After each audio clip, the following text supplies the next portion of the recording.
ഉപദേശം കേൾക്കുക നാം, കാക്കുക നാം ജീവന്റെ വാക്യങ്ങൾ. കേൾക്കുക നാം, കാക്കുക നാം ജീവന്റെ വാക്യങ്ങൾ. ലൂക്കോസിന്റെ സുവിശേഷം 10-ാം അധ്യായം 39-ാം വാക്യത്തിൽ മാർത്തയുടെയും മറിയയുടെയും ഭവനത്തിലേക്ക് കർത്താവായ യേശുക്രിസ്തു ചെല്ലുന്നതും അവരോട് വചനം സംസാരിക്കുന്നതുമായ ചരിത്രമാണ്.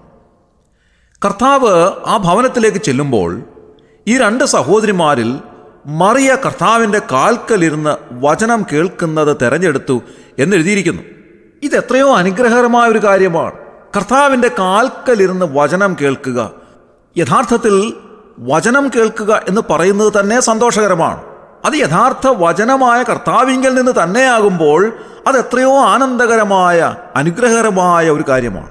ഇവിടെ വളരെ പ്രധാനപ്പെട്ട ഒരു കാര്യം ദൈവാത്മാവ് രേഖപ്പെടുത്തിയിട്ടുണ്ട്. വചനം കേൾക്കാനിരിക്കുന്ന വ്യക്തി സ്വയം താഴ്ത്തണം. കർത്താവിൻ്റെ കാൽക്കൽ ഇരിക്കുന്ന അനുഭവത്തിലേക്ക് താണിറങ്ങി വരണം. വചനത്തിൻ്റെ മുൻപാകെ സ്വയം താഴ്ത്തി ഏൽപ്പിക്കുന്ന ആളുകളെ വളരെ പെട്ടെന്ന് തിരിച്ചറിയുവാൻ നമുക്ക് സാധിക്കും. ഞാൻ ഒരുപാട് സ്ഥലങ്ങളിൽ വചന ശുശ്രൂഷ നടത്തിയിട്ടുണ്ട്. ആ വചന ശുശ്രൂഷയ്ക്കായി നാം പുൾപിറ്റിൽ നിൽക്കുമ്പോൾ നമ്മുടെ മുൻപിൽ ഇരിക്കുന്ന ആളുകളുടെ മുഖഭാവങ്ങൾ നമുക്ക് വളരെ പെട്ടെന്ന് മനസ്സിലാക്കുവാൻ കഴിയും. വചന ശുശ്രൂഷയെ ലാഘവത്തോടെ കാണുന്ന ധാരാളം ആളുകളെ ഞാൻ ശ്രദ്ധിച്ചിട്ടുണ്ട്. എന്നാൽ ദൈവവചനം ശുശ്രൂഷിക്കുമ്പോൾ വളരെ താഴ്മയോടും വിനയത്തോടും കൂടെ ശ്രദ്ധാപൂർവം കേട്ടുകൊണ്ട് വചനത്തിൻ്റെ മുൻപാകെ സ്വയം താഴ്ത്തിയേൽപ്പിക്കുന്ന ധാരാളം പേരെ കാണുവാൻ സാധിച്ചിട്ടുണ്ട്. എന്തായിരുന്നാലും ദൈവവചനം നമ്മെ ജീവിപ്പിക്കുന്ന വചനമാണ്, നമ്മെ ആശ്വസിപ്പിക്കുന്ന വചനമാണ്, നമ്മെ ധൈര്യപ്പെടുത്തുന്ന, നമ്മെ പ്രത്യാശിക്കുമാറാക്കുന്ന, നമുക്ക് പ്രതീക്ഷ നൽകുന്ന വിലയേറിയ അനുഗ്രഹമാണ് വചനം എന്ന് പറയുന്നതിൽ തെറ്റില്ല. ആ വചനമാണ് മറിയ കേൾക്കുവാനായിട്ട് ആഗ്രഹിച്ചത്. ഈ മാർത്തയെയും മറിയയെയും നാം എവിടെയൊക്കെയാണ് കാണുന്നത്? ഇന്നത്തെ ഒട്ടുമിക്ക സഭകളിലും മാർത്തയുമുണ്ട് മറിയയുമുണ്ട് എന്ന് പറഞ്ഞാൽ വിശ്വസിക്കുവാൻ പറ്റുമോ പ്രിയമുള്ളവരെ?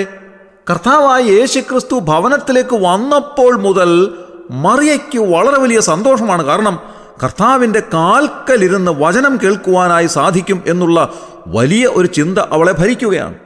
അതുകൊണ്ട് അവൾ ഉടൻ തന്നെ എന്തു ചെയ്തു? കർത്താവിൻ്റെ കാൽക്കലിരുന്നു, തന്നെത്താൻ സമർപ്പിച്ചു, തന്നെത്താൻ താഴ്ത്തി, വളരെ താഴ്മയോടെ വിനയത്തോടെ കർത്താവിൻ്റെ കാൽക്കലിരുന്ന് വചനം കേൾക്കുന്നതിൽ അവൾ സന്തോഷിച്ചു. ആ വചനം അവൾക്ക് ആശ്വാസമായിരുന്നു. ആ വചനം അവൾക്ക് ധൈര്യം നൽകിയിട്ടുണ്ടാവാം, അവൾക്ക് പ്രത്യാശ നൽകിയിട്ടുണ്ടാകാം, അവളെ ആശ്വസിപ്പിച്ചിട്ടുണ്ടാകാം. അതുകൊണ്ട് ആ വചന ശുശ്രൂഷ അവൾ ആഗ്രഹിച്ചു. കർത്താവിൻ്റെ മുൻപിൽ അവൾ സ്വയം സമർപ്പിച്ചു, താഴ്ത്തിയേൽപ്പിച്ചു. അവൾ അതിൽ അനുഗ്രഹം കണ്ടെത്തി. ആരെയും കുറ്റപ്പെടുത്താതെ, ആരോടും പരിഭവിക്കാതെ, ആരെയും നിർബന്ധിക്കാതെ അവൾ സ്വയം അവളിലേക്ക് നോക്കി. അവളുടെ ആശ്വാസം, അവളുടെ ധൈര്യം, അവളുടെ അനുഗ്രഹം അത് അവൾക്ക് ആവശ്യമായിരുന്നു. അതുകൊണ്ട് കർത്താവിൻ്റെ മുൻപാകെ അവൾ സ്വയം സമർപ്പിച്ച് വചനം കേൾക്കുവാനായി ഒരുങ്ങി. വാസ്തവത്തിൽ ഇതാണ് വചന ശുശ്രൂഷയും അതിൽ കൂടെയുള്ള അനുഗ്രഹങ്ങളും. അവിടെയാണ് അനുഗ്രഹമുള്ളത്, അവിടെയാണ് സമാധാനം ലഭിക്കുന്നത്, അങ്ങനെയുള്ളവർക്കാണ് ധൈര്യം ലഭിക്കുന്നത്. വചനത്തിൻ്റെ മുൻപാകെ സ്വയം താഴ്ത്തുന്നവർക്കാണ് വചനം അനുഗ്രഹമായി തീരുന്നത്. അവരിൽ വചനം ക്രിയ ചെയ്യുവാനായി തുടങ്ങുന്നു. അവർക്ക് വചനം മാധുര്യമായി അനുഭവപ്പെടുന്നു. തേനിലും തേൻകട്ടയിലും മാധുര്യമായി ആ വചനം അവർക്ക് രുചിപ്രദമായി അനുഭവപ്പെടുന്നു.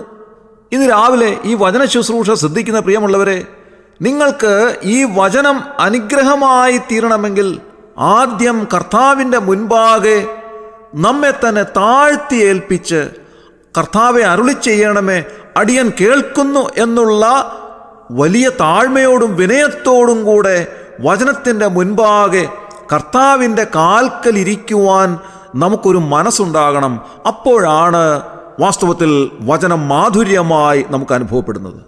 അപ്പോഴാണ് ആ വചനം നമ്മോട് സംസാരിക്കുവാനായി ആരംഭിക്കുന്നത്.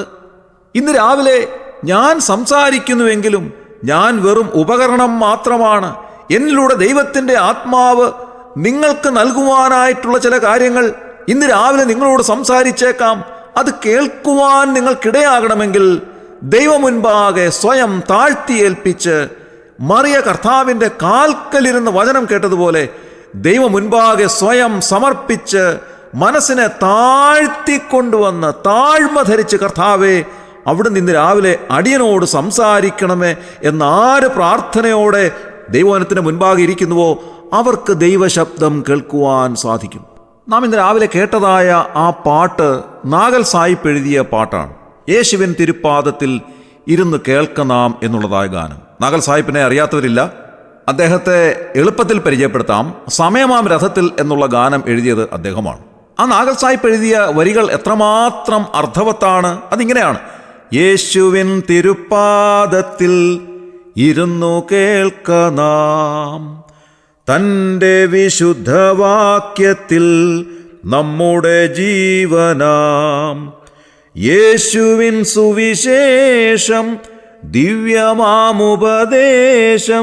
കേൾക്കുക നാം, കാക്കുക നാം ജീവന്റെ വാക്യങ്ങൾ, കേൾക്കുക നാം, കാക്കുക നാം ജീവന്റെ വാക്യങ്ങൾ.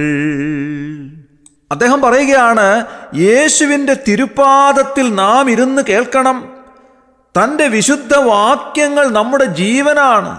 മാത്രമല്ല യേശുവിൻ്റെ സുവിശേഷം, ദിവ്യമായ ഉപദേശം അത് നാം കേൾക്കുകയും ജീവിതത്തിൽ പാലിക്കുകയും ചെയ്യണം. അതാണ് ജീവന്റെ വാക്യങ്ങൾ. എത്രമാത്രം അർത്ഥവത്തായ വരികളാണ് താൻ എഴുതിയിട്ടുള്ളത്. ഇന്ന് രാവിലെ ഈ വചനത്തിൻ്റെ മുൻപാകെ സ്വയം സമർപ്പിച്ച് താഴ്ത്തി ഏൽപ്പിച്ച് കാതുകൂർപ്പിച്ചിരിക്കുന്ന ചിലരോട് ദൈവത്തിൻ്റെ ആത്മാവ് സംസാരിക്കുന്നുണ്ട് എന്ന് ഞാൻ ചിന്തിക്കട്ടെ. പ്രിയമുള്ളവരെ, നിങ്ങളിൽ ചിലരെയൊക്കെ ഈ ദൈവവചനം സ്പർശിക്കുന്നു. നിങ്ങളിൽ ചിലരെയൊക്കെ ദൈവവചനം തലോടുന്നു, ആശ്വസിപ്പിക്കുന്നു. നിങ്ങളിൽ പലരെയും ദൈവവചനം ധൈര്യപ്പെടുത്തുന്നു. നിങ്ങളിൽ പലരെയും ദൈവവചനം സൗഖ്യമാക്കുന്നു. ദൈവവചനം നിങ്ങളിലേക്ക് ഇറങ്ങി വരുന്നു. അങ്ങനെ നിങ്ങളെ ധൈര്യപ്പെടുത്തുന്ന അനുഗ്രഹിക്കപ്പെട്ട വചനമായി അത് മാറുന്നു എന്ന് ഞാൻ മനസ്സിലാക്കട്ടെ. പ്രിയമുള്ളവരെ, മറിയയെപ്പോലെ കർത്താവിൻ്റെ കാൽക്കലിരുന്ന് വചനം കേൾക്കുവാൻ ദൈവാത്മാവ് നമ്മെ സഹായിക്കട്ടെ. എന്നാൽ വാർത്തയെ സംബന്ധിച്ച് നോക്കുമ്പോഴോ, വചനം കേൾക്കുന്നതിനേക്കാൾ അവൾക്ക് താല്പര്യം എന്താണ്? മറ്റു കാര്യങ്ങളാണ്. ഈ ലോകപരമായ കാര്യങ്ങൾ. വാസ്തവത്തിൽ അവൾ പറഞ്ഞത് എത്ര ഭയാനകമായ കാര്യമാണ്. കർത്താവിനെ നിശബ്ദനാക്കുവാനുള്ള കാര്യമാണ് അവൾ പറഞ്ഞത്. മറിയ കർത്താവിൻ്റെ കാൽക്കലിരുന്ന് വചനം കേട്ടുകൊണ്ടിരുന്നത് കൊണ്ടാണ് കർത്താവ് സംസാരിച്ചു കൊണ്ടിരുന്നത്. കേൾക്കുവാൻ ആളില്ലെങ്കിൽ നമ്മൾ സംസാരിക്കാറില്ല. മാർത്ത പറഞ്ഞത് എന്താണ്? കർത്താവേ, എൻ്റെ സഹോദരി ശുശ്രൂഷയ്ക്ക് എന്നെ തനിയെ വിട്ടിരിക്കുന്നതിൽ നിനക്ക് വിചാരമില്ലയോ? അവളെ ഇങ്ങോട്ട് അയക്കുവാനായി കൽപ്പിച്ചാലും അവളുടെ വാക്കുകളിൽ നിന്ന് തന്നെ വ്യക്തമാണ് അവൾക്ക് സമാധാനമില്ല, സ്വസ്ഥതയില്ല, വിചാരപ്പെടലാണ്. എപ്പോഴും അവൾക്ക് പരാതിയും പരിഭവവുമാണ്. ജീവിതത്തിൽ സമാധാനമില്ലാത്ത, സന്തോഷമില്ലാത്ത, എപ്പോഴും വിചാരപ്പെട്ടിരിക്കുന്ന സ്വഭാവമാണ് അവൾക്കുള്ളത്. അതുകൊണ്ട് കർത്താവ് അവളോട് പറയുകയാണ്, മാർത്തയെ, നീ പലതിനെ ചൊല്ലി വിചാരപ്പെട്ടും മനം കലങ്ങിയിരിക്കുകയാണ്. അതുകൊണ്ട് നീ എന്ത് ചെയ്യണം?